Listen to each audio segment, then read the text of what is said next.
তালের তো অনেক রেসিপি খেলেন আর দেখলেন, তবে তালকদম পিঠেটা কি খেয়েছেন? না খেয়ে থাকলে অবশ্যই ভিডিওটা শেষ পর্যন্ত দেখুন আর বাড়িতে ঝটপট বানিয়ে নিন।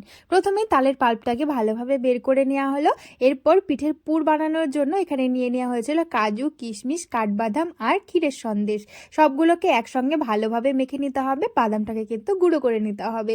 তারপর আগে থেকে তালের পাল্পটা বের করে রাখা ছিল, সেটার মধ্যে সামান্য পরিমাণে জল মিশিয়ে পরিমাণ মতো লবণ আর সামান্য পরিমাণে চিনি দিয়ে গ্যাসের মধ্যে বসিয়ে ভালোভাবে জাল করিয়ে পরিমাণ মতো এর মধ্যে চালের গুঁড়ি মিশিয়ে নিয়ে একটা ডো তৈরি করে নিতে হবে। ব্যাস হয়ে গেল। এরপর আমরা যেভাবে কড়াইশুঁটির কচুরির ভিতরে পুর ভরি, সেইভাবে এর মধ্যে আগে থেকে তৈরি করা পুরটাকে নিয়ে এইভাবে করে গোল করে রেখে দিতে হবে। আগে থেকে বাসমতি চালটাকে ধুয়ে ঝরিয়ে রাখা ছিল, সেই বাসমতি চালটা পিঠের গায়ের ওপর ভালোভাবে এরকম করে লাগিয়ে নিতে হবে। এরপর একটা পাত্রের মধ্যে জল গরম করে ওপরে একটা ছিদ্র করা থালা রেখে তার উপর পিঠেগুলোকে দিয়ে 10 থেকে 15 মিনিট ভাপিয়ে নিলেই তৈরি।